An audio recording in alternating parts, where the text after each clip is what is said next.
नमस्कार. आपण आता बघूया तेजी मंदी.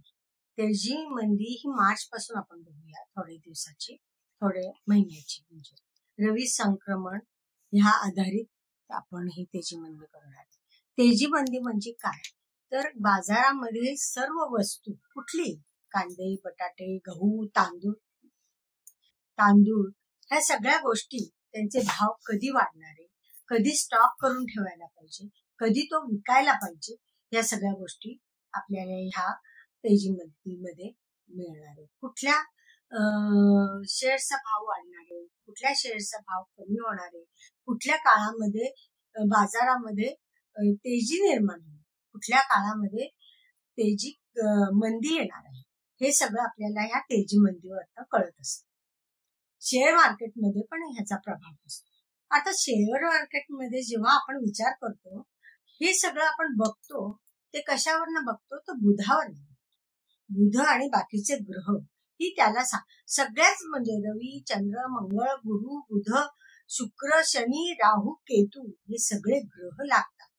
पण बुध हा फार सेन्सिटिव्ह ग्रह आहे. तो सारखा वक्री, मार्गी, अस्त हा होत असतो. तो वर्षातनं 6 ते 7 वेळा तो वक्री, मार्गी, अस्त हे होत असतो. जेव्हा बुध शुक्र बरोबर असतात त्यावेळेला मंदीचं वातावरण असतं. पण रवी, बुध, शुक्र, बुध जर रवी बरोबर रवीच्या राशीत, म्हणजे स्वराशीत किंवा उच्च राशीत असते, तर मात्र तिथे तेजी निर्माण होते. दुसरी गोष्ट म्हणजे जेव्हा बुध अस्त असता वक्री झाला ना, तर तेजी निर्माण होते. एरवी बुध अस्त झाला की तिथं मंदीच निर्माण होत असते. पण इथं म्हणजे बघा, जेव्हा पत्रिकेत पण आपण बघत असतो, जेव्हा तो अस्त असतो आणि वक्री असतो त्यावेळेला जास्त बुद्धिमत्ता देतो. तसंच बाजारामधले भावही तिथे तो जास्त निर्माण करतो. बरं, ह्या बुध शुक्रावर जर गुरुची दृष्टी असेल तर जास्त मंदी निर्माण होते. बुध आणि शुक्र जर त्यांच्या एका युतीत, अंशात्मक युतीत असेल तर तिथं मंदी तयार होते. जर ह्या बुध आणि शुक्रावर जर पापग्रहांची दृष्टी असेल तर मात्र तिथे तेजी निर्माण होते. असं हे वर्षाचं बुधावर पूर्ण अवलंबून असतं. म्हणजे कुठल्या राशीमध्ये बुध आहे, कुठले ग्रह कुठल्या राशीत आहे, कुठला ग्रह कुठल्या नक्षत्रातनं जातो, त्याच्यावरनं आपल्याला हे बाजारभाव ठरवायला लागतात. त्याचा आधी जर आपल्याला अंदाज घ्यायचा असेल तर पूर्ण पत्रिका त्या महिन्याची मांडून त्याप्रमाणे ग्रह योग आपल्याला समोर आणावे लागतात आणि त्या दिवसाचा आपल्याला तेजी मंदी ही काढावी लागते. आता 29 मार्च रोजी शनी हा आपल्याला मीन राशीत जाताना दिसणार आहे. म्हणजे काय? शनीचं संक्रमण होणार आहे. पुढे सर्व प्रकारचे खाद्यपदार्थ खरेदी करून या काळात जर विकले तर ह्याचा फायदा होईल. तर कुठले पदार्थ? सरकी, कापूस, सूत, चारा, जनावरांचे खाद्यपदार्थ, पशु, तीळ, तेल, खांडसरी, गूळ, साखर, तूप, नारळ, सुपारी इत्यादी हे पदार्थ तेजीमध्ये निर्माण होणार आहे. तुम्ही आधीच खरेदी करा, त्या काळामध्ये विका, तुम्हाला त्याचा फायदा निश्चित होणार आहे. त्याच्यानंतर सूर्याचा मेष राशीमध्ये संक्रमण होणार आहे. कधी? 13 एप्रिलला. तर मेष राशीत सूर्याचा प्रवेश झाल्यामुळे सुपारी, नारळ, गूळ, खांडसरी, साखर, नंतर सरकी, कापूस, वस्त्र, सूत, गहू, हरभरा, धान्य, अस्थिदंत, लाख इत्यादी मध्ये तेजी निर्माण होणार.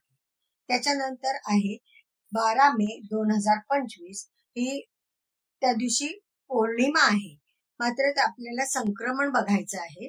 तर वृषभ संक्रमण 15 मे 2025 ला आहे. एका सप्ताहात निरनिराळ्या क्षेत्रात दुर्घटनांचे प्रमाण वाढू शकते. सर्व प्रकारच्या धान्यामध्ये सोने, चांदी, तेलयुक्त बिया पदार्थ यावर मंदीचा प्रभाव हा होऊ शकतो.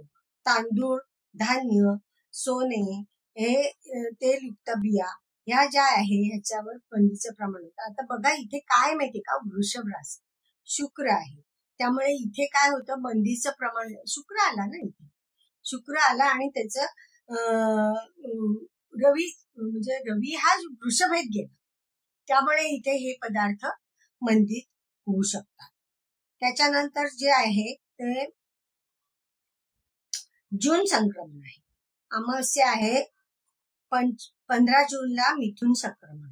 मिथुन राशीत सूर्याचा प्रवेश होता. ते प्रकारच्या धान्यामध्ये सोने, चांदी, तेलयुक्त बिया, पदार्थ यावर मंदीचा प्रभाव हा होऊ शकतो. तांदूळ, धान्य, सोने, हे तेलयुक्त बिया ह्या ज्या आहे ह्याच्यावर मंदीचं प्रमाण होतं. आता बघा इथे काय माहितीये का, वृषभ राशी शुक्र आहे, त्यामुळे इथे काय होतं, मंदीचं प्रमाण शुक्र आला ना, इथे शुक्र आला आणि त्याचं रवी म्हणजे रवी हा वृषभेत गेला, त्यामुळे इथे हे पदार्थ मंदीत होऊ शकतात. त्याच्यानंतर जे आहे ते 15 जूनला मिथुन संक्रमण. मिथुन राशीत सूर्याचा प्रवेश होता. तर इथं बुध आला. लक्षात घ्या, बुध हा रवी हा बुधाच्या राशीचा आहे. सर्व रसाळ पदार्थ, मुख्य म्हणजे इथे पदार्थ गूळ, साखर, सर्व धान्य, सर्व तेलयुक्त बिया, नंतर कंदमुळे, कांदे, बटाटे, आलं, खाद्यतेल, तूप, सोनं, पितळ, सर्व धातू. आता बुधाचं जे साम्राज्य आहे ते मिश्र धातू, द्विदल पदार्थ आणि मिश्र धातू असं आहे. त्यामुळे ह्या ठिकाणी ह्या गोष्टी बाजारामध्ये तेजी निर्माण होणार, कारण द्विदल पदार्थ हे डाळी हे त्या काळामध्ये तुमच्या भाव होणार. बुधाचं जे कारकत्व आहे ते बुधाच्या राशीत रवीचं संक्रमण किंवा बुध रवीच्या राशीत, तेव्हा जेव्हा बुधाचं तुमचं कारकत्व वाढतं त्यावेळेस बुधाच्या अंमलाखालचे पदार्थ हे वाढतात. रवी जेव्हा शुक्राच्या राशीतून जातो तेव्हा शुक्र काय करतो, सगळे पदार्थ डाउनलोड करतो, कमी करण्याचा प्रयत्न करतो, म्हणजे बाजारामध्ये ना मंदी आणण्याचा प्रयत्न करतो. शुक्र बुध अंतर्गत ग्रह आहे, पण त्याचा जर सहवास रवीला लाभला किंवा रवीच्या सहवासात ते गेले की त्यावेळेलाच ते तेजी निर्माण करतात. त्यामुळे इथे 15 जूनला इथे तेजी होण्याची शक्यता आहे. त्याच्यानंतर आहे 16 ऑगस्ट. आता इथे काय झालं, रवी स्वराशीचा, तिथेच रवीचं स्वतःच्या राशीमध्ये प्रवेश, म्हणजे इथे काय झालं, पॉझिटिव्हिटी वाढणार आहे सगळ्या गोष्टीची. म्हणजे सूर्याच्या अंमलाखालचे पदार्थ गूळ आला, साखर आली, हळद आली, हे पण आहे.